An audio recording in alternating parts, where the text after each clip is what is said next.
I never thought my own daughter would look me in the eyes at her graduation and call me an embarrassment. But what she didn't know was that every stitch of my worn dress, every gray hair on my head, and every calloused finger had paid for that moment. Get ready, because what you're about to hear is not just a story, it's a reckoning that will make you question everything you think you know about sacrifice and love. Comment below where you're watching from, and don't forget to subscribe for more stories like this. The auditorium at Northwestern University buzzed with excitement as families filled the seats for graduation day. I clutched my small purse, feeling the weight of the last $20 inside, literally all the money I had left in the world. My hand shook as I smoothed down my 5-year-old dress, the same one I'd worn to every important event since my husband died. Sarah looked stunning in her cap and gown, her blonde hair perfectly styled, her makeup flawless. She'd always been beautiful, my daughter. Even as a child, she had this way of commanding attention, of making people notice her. Today was supposed to be our day, the culmination of everything I'd sacrificed for. But when she spotted me in the crowd, her face changed. That radiant smile faltered, and something dark flickered in her green eyes. She whispered something to her roommate Madison, who looked over at me with barely concealed disgust. My stomach dropped. I knew that look. I'd seen it in mirrors, in store windows, in the eyes of other parents who could afford designer clothes and expensive handbags. The ceremony began, and I watched my daughter walk across that stage with my heart bursting with pride. 22 years old, summa cum laude, headed to law school in the fall. Everything I'd dreamed of for her had come true. As she shook the dean's hand, I whispered a prayer of gratitude, thinking of the wedding ring I'd sold 3 years ago to pay for her junior year expenses. When the ceremony ended, families rushed forward to congratulate their graduates. I pushed through the crowd, my heart racing with anticipation. Finally, I reached Sarah. She was surrounded by her friends, all of them glowing with success and possibility. "Sarah," I called out, my voice cracking with emotion. "Sweetheart, you did it." She turned toward me, and for a moment, I saw something I'd never seen before in my daughter's eyes. Shame. Not pride, not love, not gratitude. Shame. The kind that cuts straight through your soul and leaves you bleeding inside. Sarah's friends stepped back slightly as I approached, creating a small circle around us. The afternoon sun streamed through the tall windows, casting long shadows across the polished floor. I reached out to hug her, my arms already open, ready to hold the daughter I'd given everything for. But she stepped back. Actually stepped back from me. "Mom," she said quietly, her voice barely above a whisper, but somehow I heard every word like a thunderclap. "Please don't make a scene." I froze, my arms still outstretched, feeling suddenly exposed and foolish. The other parents around us were embracing their children, taking photos, laughing and crying with joy. But here I stood, being told not to make a scene simply by existing. "I just wanted to congratulate you," I managed, my voice smaller than I intended. "I'm so proud of you, honey." Sarah glanced around at her friends, at Madison with her designer purse and perfectly straight teeth, at James, whose father owned 3 car dealerships, at Ashley, whose mother had paid for a professional photographer to capture every moment. Then she looked back at me, really looked at me, taking in my discount store shoes, my carefully mended stockings, my purse with the broken clasp I'd fixed with clear tape. "I know you are," she said, but there was no warmth in it. No acknowledgement of what this moment meant to us, to me. Her roommate Madison stepped forward, her voice carrying that particular brand of privileged entitlement I'd come to recognize. "Sarah, we should really get going. The reception at the country club starts in an hour, and you know how traffic gets." Country club. Of course. The kind of place I could never afford to take my daughter, where women like me only existed to serve drinks and clean tables. I felt my cheeks burn with embarrassment, not for myself, but for Sarah, for what she was becoming. "Go ahead," I said softly. I understand. But understanding and accepting are two very different things. Sarah hesitated for a moment, and I hoped that maybe she'd change her mind. Maybe she'd remember all those nights I'd worked double shifts at the diner, coming home with aching feet and grease stains on my uniform, always asking about her homework first before collapsing into bed. Instead, she leaned closer to me, close enough that I could smell her expensive perfume, the kind that cost more than my weekly grocery budget, close enough that her friends couldn't hear what she was about to say, close enough to destroy me completely. I'm ashamed you're my mother, she whispered, her breath warm against my ear. Look at you. Look at how you're dressed. Look at where you live. My friends think you're embarrassing. The words hit me like physical blows. Each one carefully chosen, deliberately cruel. I'd heard harsh words before, from customers at the diner, from bill collectors, from my own reflection when I was at my lowest, but nothing had ever cut this deep. I stepped back, studying her face. This beautiful, educated, accomplished young woman who I raised from diapers, who I'd sung to sleep, who I'd protected from every hurt except the one she was inflicting on me right now. Sarah, I whispered back, my voice steady despite the earthquake happening inside my chest. Do you know what I've done for you? She rolled her eyes. Actually rolled her eyes at me. Mom, I know you work hard, but that doesn't mean I have to be ashamed of my life just because you never made anything of yours. Never made anything of my life. The words echoed in my head as I watched her turn back to her friends, dismissing me like I was a stranger who'd interrupted their celebration. Never made anything of my life. If only she knew what I'd made. If only she knew what I'd unmade, piece by piece, to build her dreams. But she didn't know. And in that moment, watching her laugh with Madison about something I couldn't hear, I realized she didn't want to know. I stood there for what felt like hours, but was probably only seconds, watching my daughter, the center of my universe for 22 years, treat me like a shameful secret. Around us, other families continued their celebrations, their joy a stark contrast to the devastation blooming in my chest. But then something shifted inside me. Maybe it was the memory of my mother who'd raised 5 children alone during the Depression and never once complained. Maybe it was the echo of my late husband's voice always telling me I was stronger than I knew. Or maybe it was just the simple, stubborn pride that had carried me through every impossible day for the past 6 years. I straightened my shoulders and smiled. Not a bitter smile, not a broken smile, but a real one. The kind that comes from a place deeper than hurt, from a well of love that runs so deep it can't be poisoned by cruelty. Congratulations, sweetheart, I said, loud enough for her friends to hear. Your education cost me everything, but seeing you succeed was worth it. Sarah's head snapped toward me, her eyes wide with something that might have been panic. Madison and the others looked confused, uncertain. The atmosphere around our little group had shifted, become charged with something they couldn't quite identify. What do you mean? Sarah asked, her voice had changed. Gone was the dismissive confidence, replaced by something that sounded almost like fear. I kept smiling, even as I felt tears gathering in my eyes. Nothing you need to worry about, honey. Just enjoy your day. You've earned it.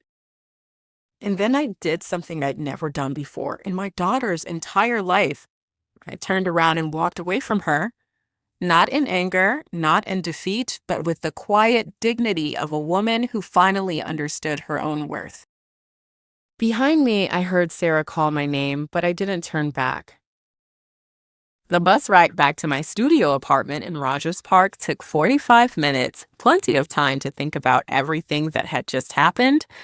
I stared out the smudged window at the familiar neighborhoods, each block a reminder of the life I'd built and sacrificed for Sarah's future. My phone buzzed. A text from Sarah. Mom, what did you mean back there? Call me.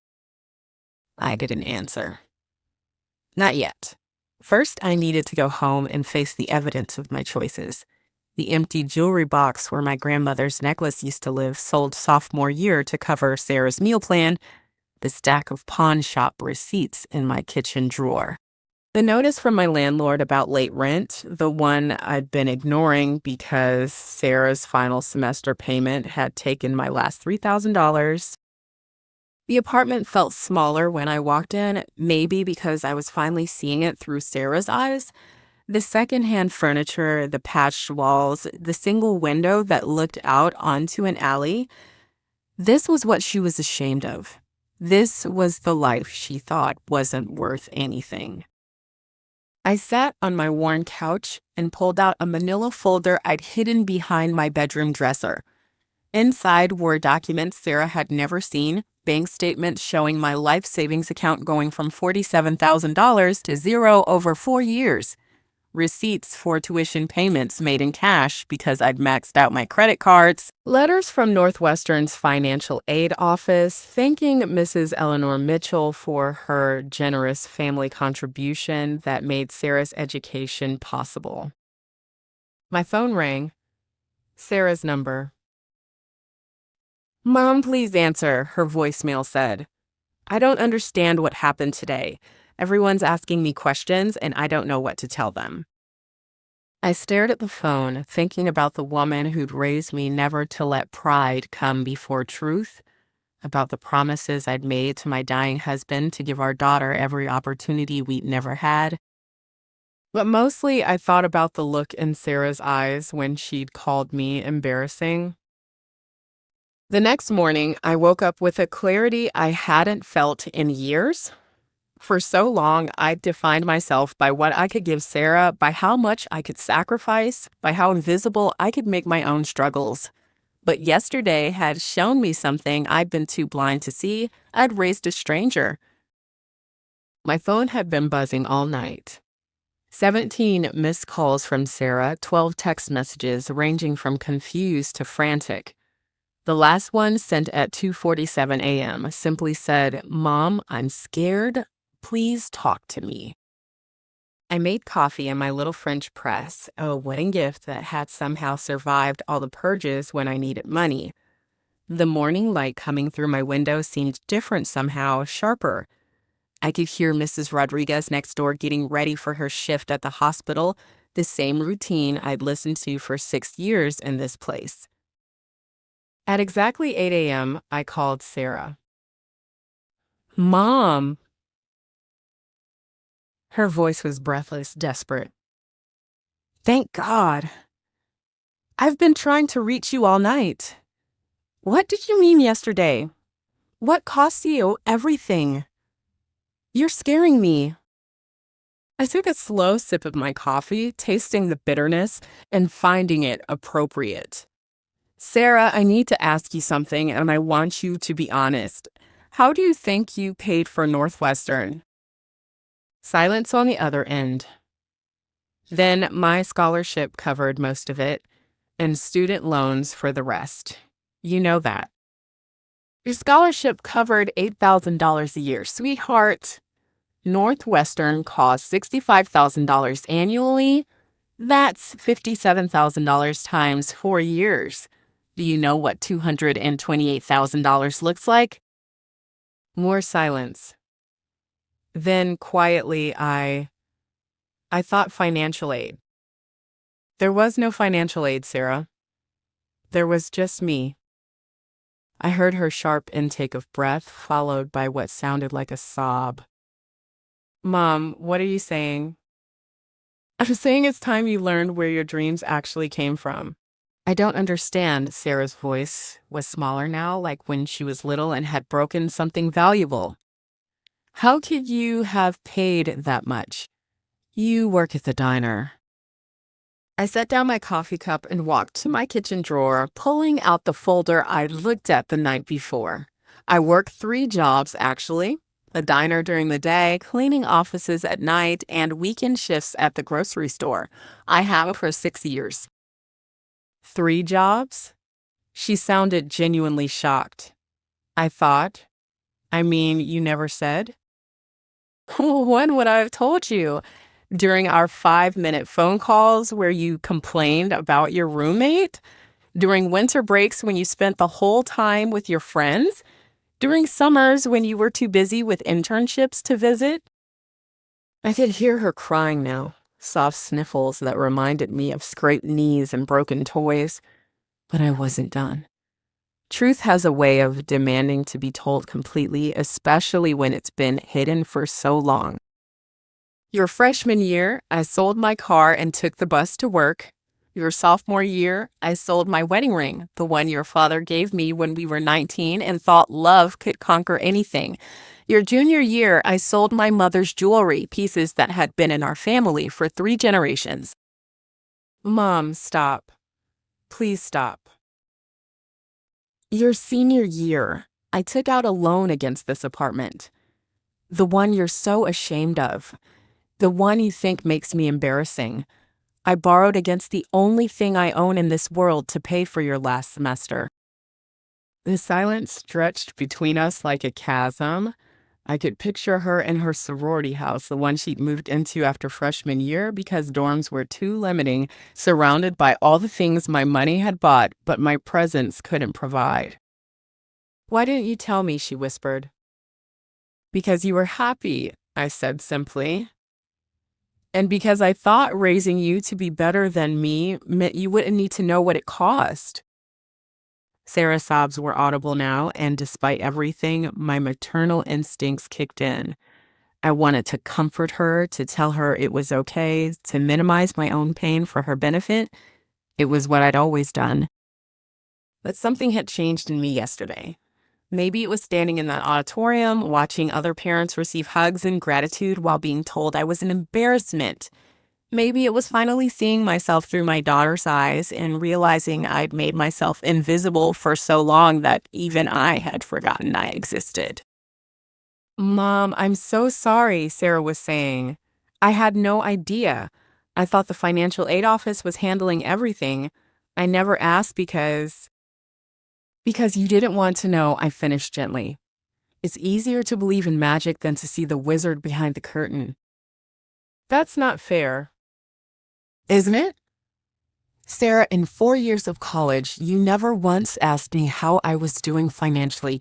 You never wondered why I never visited campus, why I always made excuses when you wanted me to take you shopping, why I never joined your friends' parents for dinner when they invited me.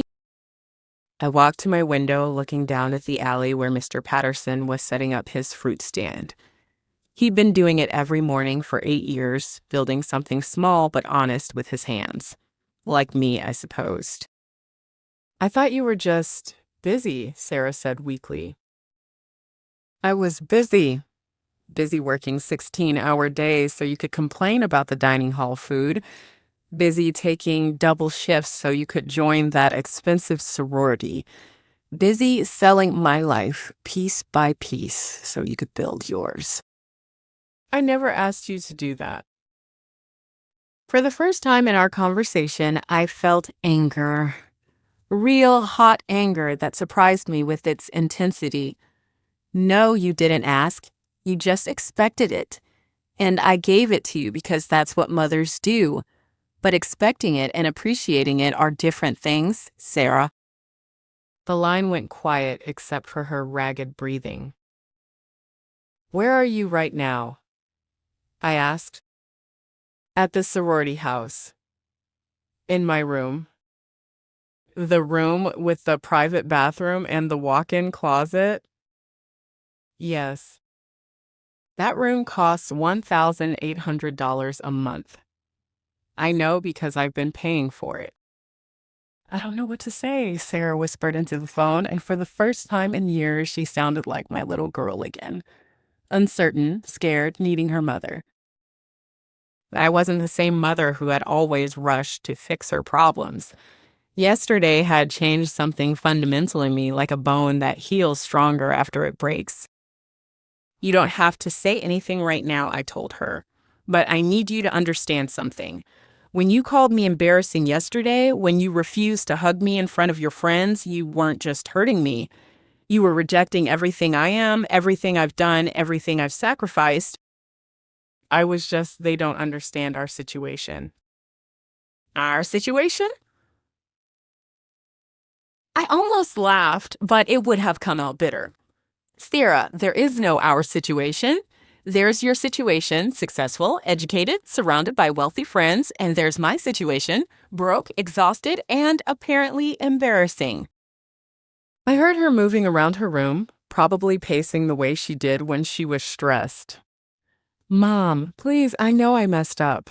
I know I hurt you, but I was nervous and my friends were there, and then you made a choice.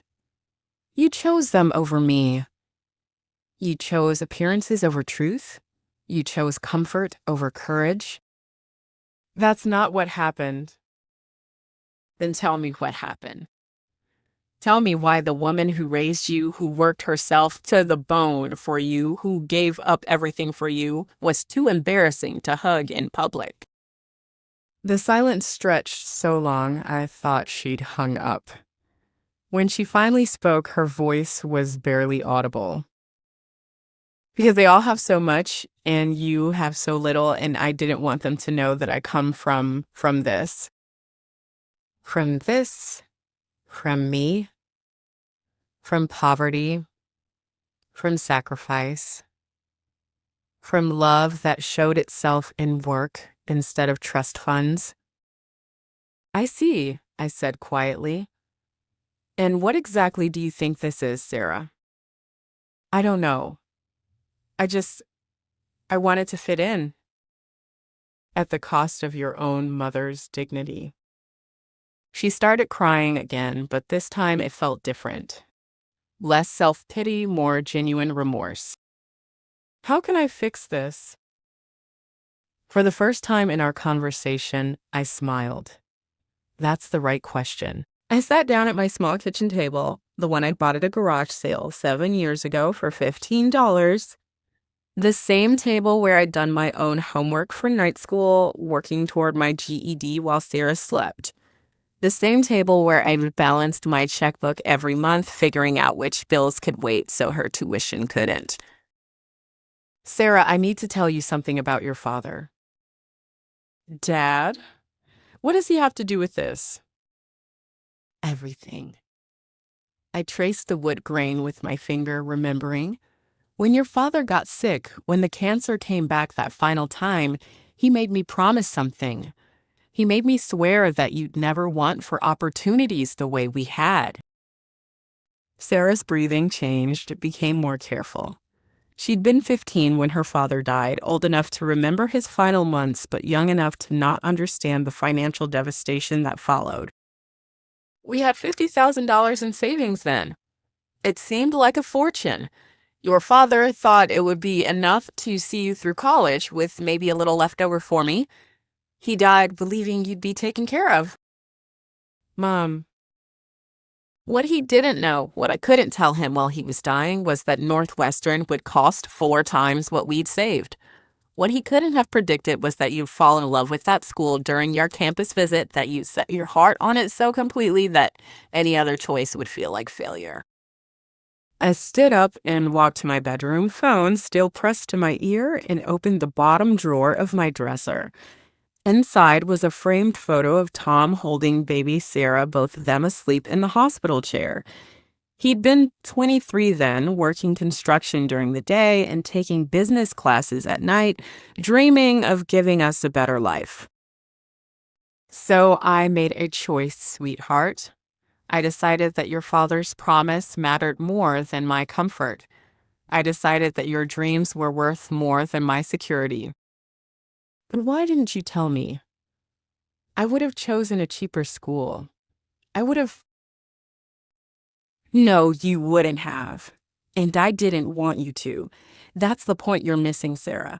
I wanted you to reach for everything, to never settle, to never let money dictate your choices the way it had dictated mine. I need you to understand what these 6 years have been like, I continued, my voice steady despite the emotions churning inside me. Not so you'll feel sorry for me, but so you'll understand what love actually looks like when it's not convenient or pretty or easy to explain to your friends. I could hear Sarah moving around her room, probably sitting on the bed I'd helped her pick out freshman year, the one I'd paid for with my Christmas bonus from the diner. Every morning, I wake up at 4:30 a.m. I shower, get dressed, and walk 12 blocks to catch the 5:15 bus to the diner. I work until 2 p.m. serving coffee and eggs to people who sometimes don't even say thank you. Then I come home, try to nap for an hour, and head to the Meridian building downtown to clean offices until midnight. Mom, you don't have to. Yes, I do. You called me embarrassing, Sarah. You need to know what embarrassing actually means. It means scrubbing toilets at 62 years old while your coworkers' children send them on vacation. It means wearing the same 3 dresses in rotation because everything else goes to your tuition.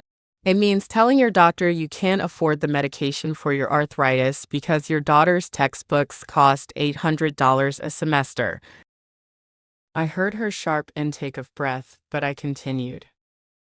It means lying awake at night doing math, trying to figure out how to pay for your spring break trip to Cabo while pretending I had the flu so you wouldn't feel guilty. It means selling your father's tools, his wedding ring, his grandfather's watch, everything he left behind because you mentioned wanting to study abroad junior year. You sold Dad's things? I sold everything, Sarah. Everything except my pride. And yesterday you asked me to sell that too. The silence on the other end was deafening. I could picture her in that expensive room surrounded by things my money had bought, finally understanding the true cost of her comfortable life. I studied abroad in Italy, she whispered. That summer, it was the best 3 months of my life. I know. You sent me postcards. That evening, Sarah showed up at my apartment. I heard her knock, tentative, uncertain, around 7 p.m., just as I was preparing for my night shift at the office building. Through the peephole, I could see her standing in the hallway, still wearing her graduation dress, but looking somehow smaller than she had that morning. I opened the door and stepped back, letting her take in the reality of my life. The studio apartment that was barely 400 square feet, the kitchenette with its ancient refrigerator and 2-burner stove, the fold-out couch that served as both my living room and bedroom, the stack of bills on my counter, the ones I'd been avoiding because there simply wasn't money to pay them. Jesus, Mom, she breathed, looking around like she was seeing it for the first time. Which, in a way, she was. How long have you been living like this? Since your sophomore year. I had a bigger place before, but the rent was too much once your tuition went up. She walked to my counter, her eyes scanning the bills. Electric company, $147 past due. Cell phone, $89 overdue. Rent notice, $900 or face eviction proceedings. Each piece of paper represented a choice I'd made, a piece of my stability traded for her opportunities. This says you owe 3 months' rent, she said, her voice hollow. Your graduation cap and gown cost $150, I replied. Your senior year parking pass was $800. The professional photos you wanted from graduation were $300. Something had to give. Sarah picked up a pawn shop receipt from last month. $847 for a diamond ring, she read aloud. Mom, what ring? Your father's wedding ring. The one I'd been saving for you to give to your own future husband someday. She dropped the receipt like it was on fire and spun to face me. Why? Why would you do that? Why would you give up everything? I studied her face, looking for traces of the little girl who used to climb into my lap when storms scared her, Who used to tell me I was the prettiest mommy in the world, even when I was exhausted and covered in flour from my baking job. Because I thought raising you right meant giving everything I never had, I said simply. I thought love meant sacrifice. I thought being a good mother meant erasing myself so you could shine brighter. But I never asked for that. No, but you took it. And when it came time to choose between acknowledging what it cost and protecting your image, you chose your image. Sarah sank into my only chair, a second-hand recliner I'd bought after my back started giving out from all the cleaning. She looked lost, like someone who discovered the ground beneath her feet was actually quicksand. Tell me about your friends, I said, leaning against my kitchen counter. Tell me about Madison and James and Ashley. What do you think they'd say if they knew the truth? I don't know, she whispered. I don't want to know. That's the problem, isn't it? You've built relationships based on lies, not just lies about your financial situation, but lies about who you are, where you come from, what matters to you. Sarah looked up at me with red-rimmed eyes. They're good people, Mom. They really are. They've been like family to me. Family. I repeated the word slowly. Sarah, family is what you reject when it becomes inconvenient. Is that what they taught you? That's not. You don't understand. Their world is different. They have expectations. And you think I don't? You think I didn't have expectations yesterday when I sat in that auditorium watching my daughter graduate from one of the best universities in the country? You think I didn't expect at least a hug from the person I'd given my entire life to? She flinched at my words, but I continued. Madison's father owns 3 car dealerships. James's family has a vacation home in Aspen. Ashley's mother is a federal judge. I scrub their mother's toilets for a living, Sarah. Literally. The Meridian building where I work nights, that's where Ashley's mother's law firm has their offices. I clean her bathroom twice a week.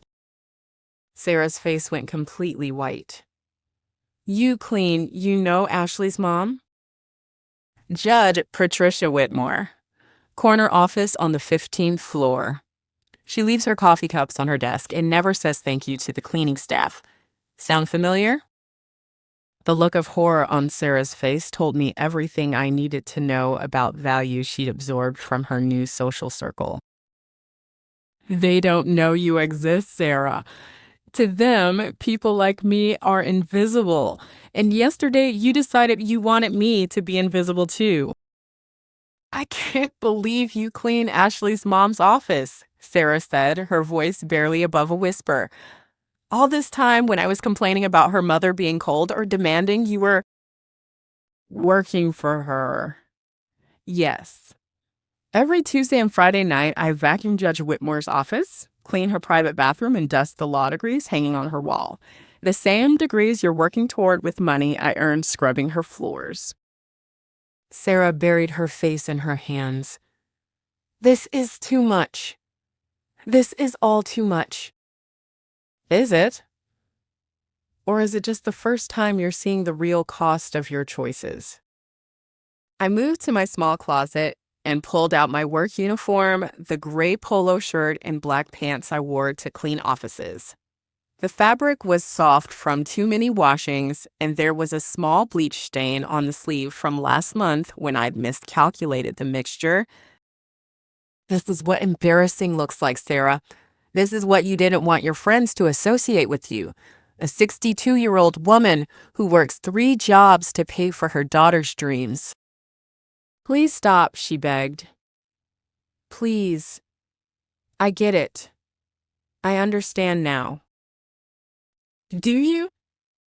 Because yesterday you looked at me like I was something shameful, something to be hidden. You looked at me like my love wasn't worth acknowledging in public. I sat down across from her, close enough to see the mascara streaks on her cheeks, close enough to smell that expensive perfume that cost more than my weekly groceries. I need to know something, and I need you to be completely honest. If you could go back to yesterday, knowing everything you know now, would you have hugged me in front of your friends? She looked up at me, her green eyes swimming with tears. For a long moment, she didn't answer. That silence told me everything I needed to know about the woman I'd raised and the choice I now had to make. I don't know, she finally whispered. I want to say yes, but I'm scared I don't know. At least she was being honest. The next day was Sunday, and I was getting ready for my shift at Martinez Grocery when my phone buzzed with a text from an unknown number. The message made my blood run cold. Mrs. Mitchell, this is Madison Carpenter, Sarah's friend. We need to talk. I'll be at the Starbucks on Clark Street at 2 p.m. Please come. It's about Sarah and what really happened yesterday. I stared at the message for a full minute, my heart hammering against my ribs. Madison, the girl with the designer handbags and perfect teeth, the one who looked at me with such obvious disdain. What could she possibly want to talk about? I texted back, I work until 3 p.m. on Sundays. Her response came immediately, I'll wait. This can't wait until tomorrow. Something in those words made me call my supervisor and ask for the afternoon off, something I'd never done in 6 years of working there. Maria was understanding. She'd seen me work through fevers and family emergencies without complaint. At 2:45 p.m., I walked into the Starbucks feeling underdressed in my grocery store uniform. Madison was sitting at a corner table, looking uncharacteristically nervous. When she saw me, she stood up quickly, almost knocking over her chair. Mrs. Mitchell, thank you for coming. Please sit down. I remained standing. What do you want, Madison? She gestured to the chair across from her. Please. I bought you a coffee. I wasn't sure how you like it, so I got it black. Black coffee. The cheapest option on the menu. Even her kindness came with assumptions about my limitations. I sat down, studying her face. Up close, without the graduation day lighting and excitement, she looked younger, more uncertain. I need to tell you something about yesterday, she began, her hands wrapped around her own elaborate drink. Something Sarah doesn't know I heard. My stomach clenched. What are you talking about? After you left, after you walked away from us, Sarah broke down.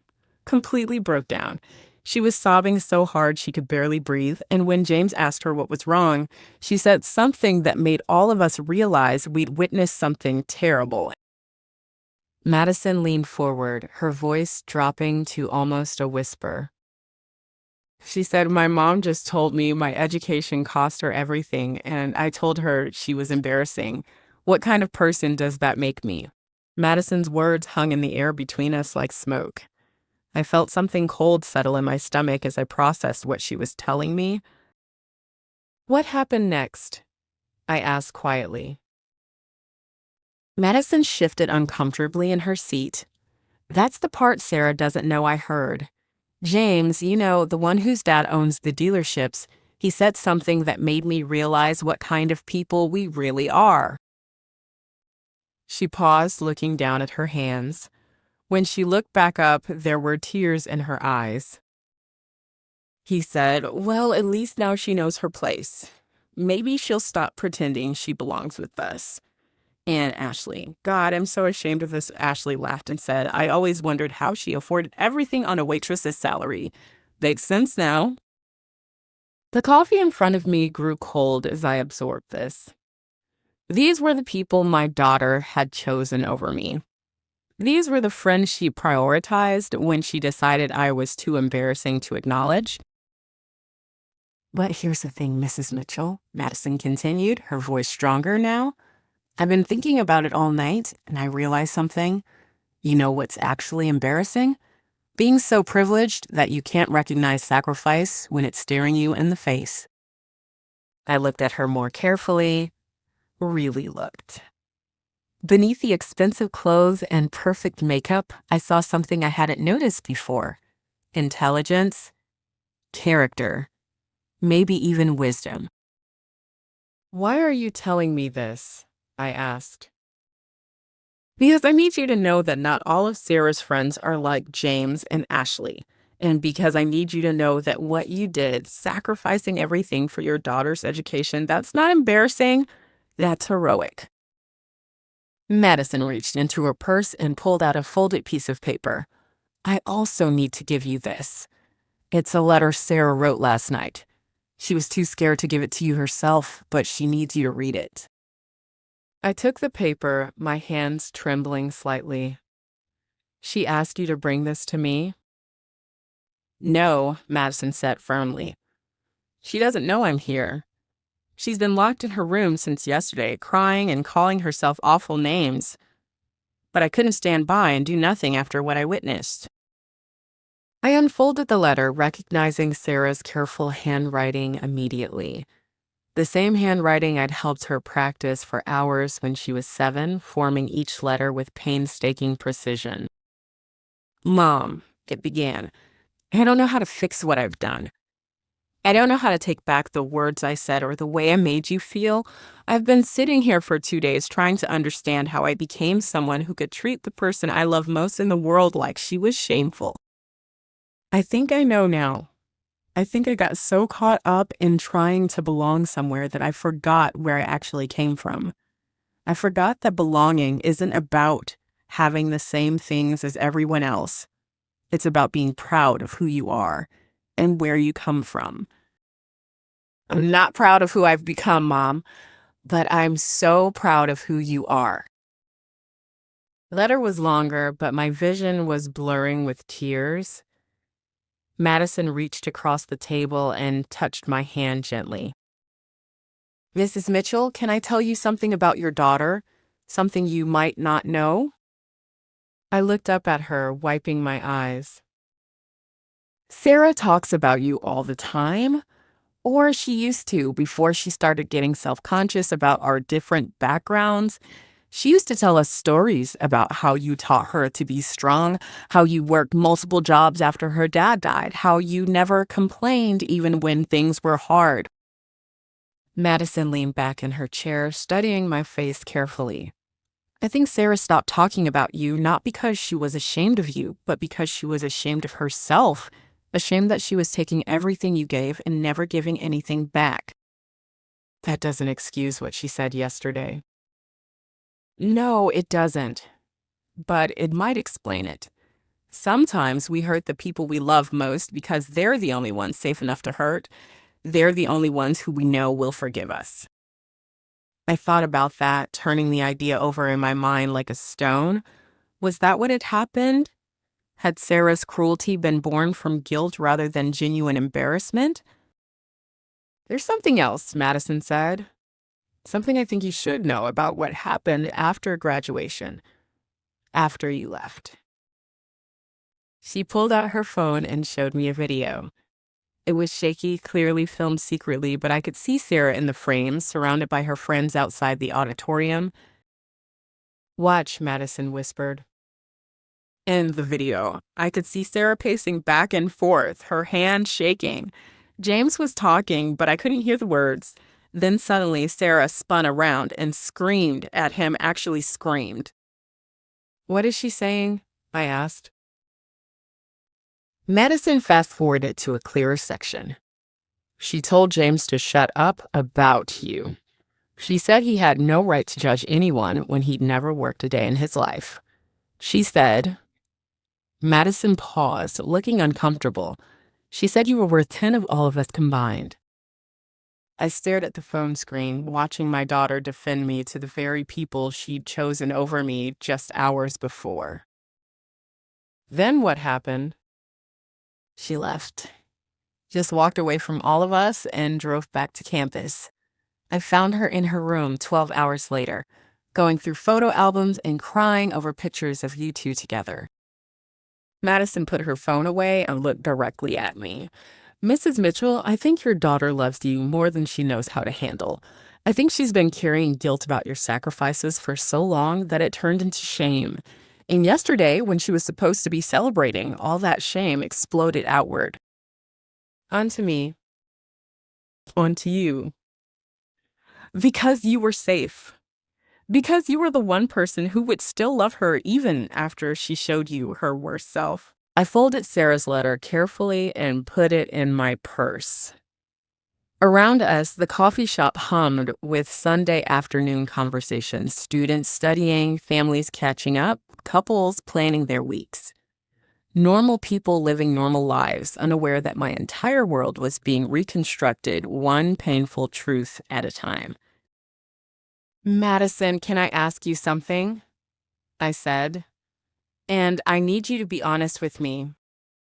Of course. If you had been in Sarah's position yesterday, if I had been your mother, what would you have done? Madison was quiet for a long moment, clearly thinking seriously about the question. When she answered, her voice was thoughtful, mature in a way that surprised me. I would like to think I'd have been proud of you.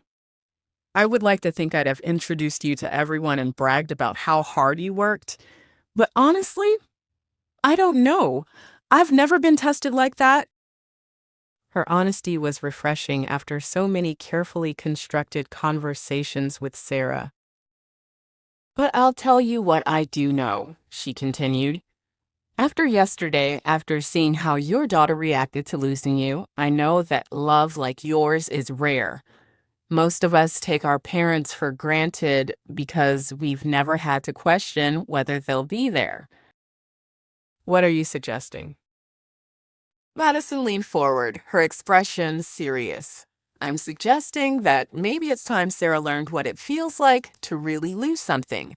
Not just risk losing it, but actually lose it. I frowned. What do you mean? I mean, what if you stopped making everything so easy for her? What if you let her feel the full weight of her choices? What if, for once, she had to prove that she values you instead of just assuming you'll always be there? The idea was both terrifying and appealing. For 22 years, I'd been the constant in Sarah's life, the safety net that never failed, the love that never wavered, regardless of how it was received. You're talking about cutting her off. I'm talking about teaching her what she's actually risking when she treats you like you're disposable. Madison reached across the table and touched my hand again. Mrs. Mitchell, you've spent your entire adult life teaching your daughter that love means giving everything and expecting nothing in return. Maybe it's time to teach her that love is supposed to go both ways.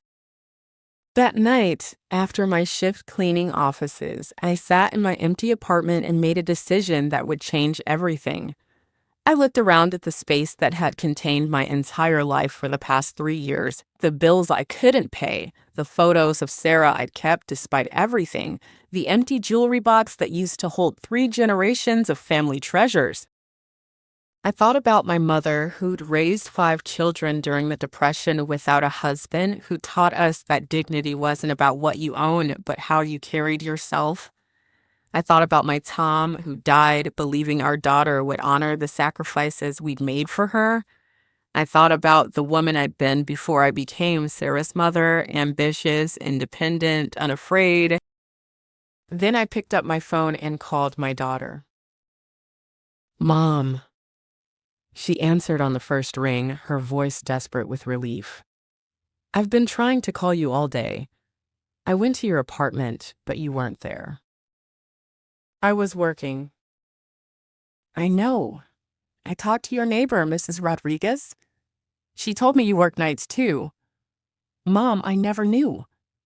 I never asked, and I never knew. I know you didn't. I've been thinking about everything you told me, about everything you've done. I want to make this right. I want to help. I can get a job. I can. Sarah, I interrupted gently. I need to tell you something. The line went quiet except for her breathing. I've made a decision. I'm done. Done with what? Done sacrificing myself for someone who's ashamed of me. Done working 3 jobs to fund a lifestyle for someone who thinks I'm embarrassing. done being invisible in my own daughter's life. Mom, please, I apologized. I know I was wrong. I know I hurt you. Apologizing and changing are different things, sweetheart. And I've realized something important. I can't change you. I can only change myself. I took a deep breath, tasting freedom for the first time in years. I'm withdrawing my financial support effective immediately. Your law school deposits, your rent, your car payment, all of it. It's time you learned what your choices actually cost. What? Mom, you can't be serious. Law school starts in 2 months. Then you better figure out how to pay for it. Because I'm done paying for my own humiliation. 6 months later, I was sitting in my new apartment, a bright one-bedroom in Lincoln Park that I could afford because I'd stopped funding someone else's life when Sarah knocked on my door. She looked different, thinner, more tired, but also somehow more solid, more real. "Hi, Mom," she said quietly. "Can we talk?" I let her in, watching as she took in my new space, the furniture I'd bought myself, the plants I'd had time to care for, the books I'd been reading since I'd reclaimed my evenings, the life I'd built when I stopped building hers. "You look good," she said, and I could hear the surprise in her voice. "I feel good." She sat down carefully on my new couch. "I wanted to tell you that I got the scholarship, the full ride to DePaul Law. I start next month." I felt a surge of pride despite everything. "Congratulations. How did you manage that?" "I wrote my admission essay about you," she said simply. "About sacrifice and dignity and what it means to love someone enough to let them face consequences. About learning the difference between helping someone and enabling them." Sarah reached into her bag and pulled out a small box. "I also wanted to give you something." Inside was my grandmother's ring, the one I'd sold to pay for her textbooks junior year. "How did you—" "I've been working at a law firm since graduation, filing, answering phones, learning what real work feels like. It took me 4 months to save enough to buy it back from the pawn shop." I slipped the ring onto my finger, feeling its familiar weight. But more than that, I felt something I'd almost forgotten: pride. Not just in Sarah, but in myself. In the choice I'd made to stop sacrificing my dignity for someone else's comfort. "I need you to know something, Mom," Sarah said, her voice strong and clear. "I'm not ashamed of you. I was ashamed of myself. Ashamed that I'd taken everything you gave without ever asking what it cost you. Ashamed that I'd become someone who valued appearances over character." She stood up and walked to the window, looking out at the street below. "Madison was right. You're not embarrassing. You're heroic. And it took almost losing you to make me see that." I joined her at the window, and for the first time in years, we stood side by side as equals. "I love you, Mom. And I'm proud to be your daughter." This time, when she reached for me, I didn't hesitate. I hugged her back, not the desperate, grateful embrace of a woman afraid of losing her child's love, but the strong, confident embrace of a mother who knew her own worth. "I love you too, sweetheart," I said, "and I'm proud of the woman you're becoming." Outside, the city buzzed with life, full of possibilities and second chances. And for the first time in 6 years, I felt like I was part of it again. The education had cost me everything, but teaching my daughter the true value of sacrifice and the importance of mutual respect had given me back myself. And that, I realized, was worth more than any graduation ceremony could ever be.